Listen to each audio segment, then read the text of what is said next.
अवस्था टोखा 8 स्थित लिटिल रोज मन्टेश्वरीमा यहाँको परिवेश र बालबालिकाहरूको अवस्थालाई यस गीति कथा रचना गर्दासम्मको समयलाई अध्ययनमा देखा परेको अवस्था र उल्झनको साथमा उनीहरूको विवस्थालाई भावात्मक गीतिलयमा केही नाटकीय स्वरूप दिई उनै बालबालिकाद्वारा प्रदर्शित गर्न कोसिस गरिएको छ।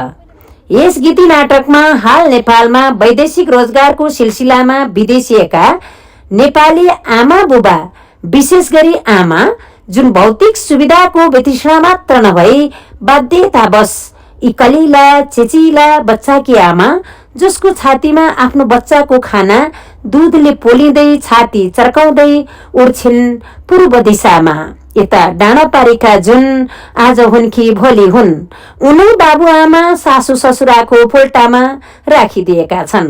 भविष्यमा यिनै दुधे बालबालिकालाई ठूलो मान्छे, राम्रो मान्छे बनाउन, आफू पनि जीविकोपार्जन मात्र नभई भौतिक सुविधाको दुनियाँमा रमाउन विदेश बसेकी छन्, धेरै सम्पत्ति कमाउन। यिनै आमा बाबुको छोराछोरीको मनभित्र खेलिरहेका तरङ्गित भावना र हृदय विदारक अवस्थाको दृश्यमा यो गीति नाटक प्रस्तुत छ। यस नाटकका पात्रहरू काल्पनिक छन्, मेल खान गएमा संयोग मात्र हुनेछ।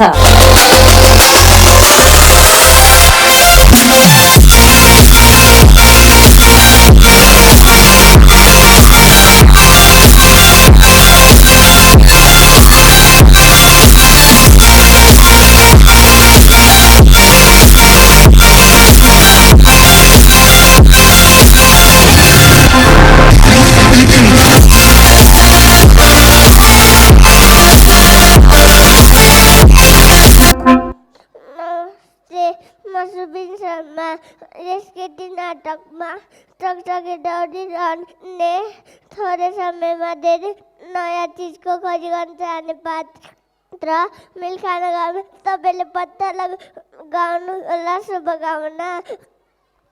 नमस्ते, म विशेषता गुरुङ। यस गीति नाटकीय हजुरआमा डाँडापारीका जुनसँगै यी जिजिला बुढा छोरी र छोरी जोय तथा छोरा बुहारी विदेश गएका छन्, त्यसैले यी बुढाबुढी अटेर भएका हुन्। नमस्ते, म स्यालाम छन्। यस गीति नाटकमा नाति नातिनीलाई हाम्रो काममा जिम्मादी यिनलाई हुर्काउने र स्कुल लैजाने बुझ हजुरबा। नमस्ते, म सासा थापा। यस गीति नाटकमा सुनाइ पढाइ बला राखाइ तल कमसेबाट म मेल खान गएमा सचाउनु होला। धन्यवाद। नमस्ते, म दिव्यान्शी खान। यस गीति नाटकी सन्दर्भ नडराउने भाषामा ससुजनाले कमसेबाट मेल खान गएमा सचाउनु होला। धन्यवाद। नमस्ते, म लिवाना थापा। यस गीति नाटकमा ट्यालेन्ट बच्चाकी आमा राम्रोसँग बच्चाको केयर तथा प्यारेन्टिङ रोल प्ले गर्ने आमा मिल खानेहरूलाई धन्यवाद। नमस्ते, म साइना गएर यस गीति नाटकमा मेरो बाबा मम्मीले राम्रो पत्ता पठाउनाइ मलाई हुर्काइ सिकाएकोमा म आज सबैको ज्ञान स्पन्दन बनेको छु रे। त्यसैले मसँग मिल खान साथीहरूका बाबा मम्मीलाई पनि धन्यवाद। नमस्ते, म परवेश जङ थापा। यस गीति नाटकमा विदेशी बाबा फोनमा चेपारो लगाई बोल्ने चेपारो भाउ मेल खानुलाई सच्याउनु होला। नमस्ते, मेरो नाम रोजी गुरुङ। यस गीति नाटकमा मेरो रोल वैदेशी रोजकामा विदेश जाने आमा मेल खान गएमा सजाउनु होला। धन्यवाद। नमस्ते, म सेन्ट्रेस र एम्बेसीको एम्बेसडर। धन्यवाद। नमस्ते, म सनाया भट्टाजु। यस गीति नाटकमा विदेश जानको लागि भिसा लगाउन एम्बेसी जानेमा मेल खान गएमा सजाउनु होला। धन्यवाद। नमस्ते, म मानुषी श्रेष्ठ। यस गीति नाटककी यी चिचिला अटिजम बालबालिका कि दुख शिक्षिका मेरो पनि बानी उहाँहरूको जस्तो फिल गर्छु अनि आफूले पढाउँछु, आफूले सचाउँछु अनि उनीहरूले पढाउन जान्छु। मेल खान गएमा बुझेर मात्रै सिकाउनु होला। धन्यवाद। नमस्ते, म काइरब मगर। आज म यस स्टेजमा हजुरहरू सामु बिछोडमा परेका साथीहरूको व्यवहारमा गीत प्रस्तुत गर्दैछु। कसैसँग मेल खान गएमा सुधार्नु होला। धन्यवाद।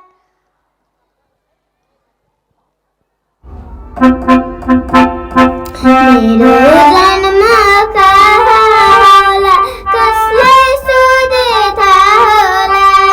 आमा बाउ त छैनन् साथमा, कोहीले पाहोला। आमा बाउ त छैनन् साथमा, कोहीले पाहोला। खाना खुवाउने, लुगा लाउने गर्ने हजुर आमाले। बोक्दै स्कुल लाने हजुर बाबाले। बोक्दै स्कुल लाने हजुर बाबाले। कहिले काहीँ त मम्मीले हात समय स्कुल लगे त। धेरै सिक्थे बाबा आमा साथमा भए त। धेरै सिक्थे बाबा आमा साथमा भए त। सुर्ता छैन भन्न हाँस्ने, खेल्ने साथी सर्कल। खाना खेल्न पढ्न स्कुल आछु भर्खर। खाना खेल्न पढ्न स्कुल आछु भर्खर। बाबा आमा विदेशमा मलाई दिने खेलाउन। सिकाउने कोही नहुँदा पर्यो बिलाउन। सिकाउने कोही नहुँदा पर्यो बिलाउन। जो हेर्दा नि उस्तै देख्छु माया गर्ने तरिका। साथीभाइ नि म जस्तै छन् गावे भरिका। साथीभाइ नि म जस्तै छन् गावे भरिका। काम गरेको देखे पनि गर्न दिने केही छैन। बोली छैन सोधो भने बुझ्ने कोही छैन। बोली छैन सोधो भने बुझ्ने कोही छैन। किन जन्म भयो तनी यही धरतीलाई बार भयो। बिना किसान खेती लाउनु यो सब बेकार हो। बिना किसान खेती लाउनु यो सब बेकार हो। चेपारोलाई बोलिदिए भिडियोमा भर्खर। बच्चा आमा बिसानी सुख गर्दै सरकार। बच्चा आमा बिसानी सुख गर्दै सरकार। गर्दै सरकार। गर्दै सरकार।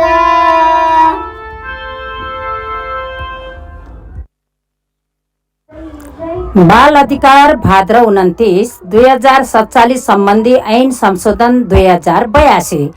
बाल अधिकार सम्बन्धी अन्तर्राष्ट्रिय महासन्धि 1989 अनुसार बाल संरक्षण तथा प्रवर्धनमा नेपालमा भाद्र 29 2047 का अनुसार बाल बालिकाको जीवन सुरक्षा र विकासको अधिकार दिलाउने, शैक्षिक, सामाजिक तथा सांस्कृतिक अधिकारको सुनिश्चित गर्न 0 देखि 18 वर्षसम्मको बाल अधिकार संशोधनमा बाल संरक्षण कोष तयार पारी उनीहरूको आमालाई विदेश जानबाट रोक्ने तयारी गरिएको नेपाल सरकारबाट घोषणा गरिएको छ।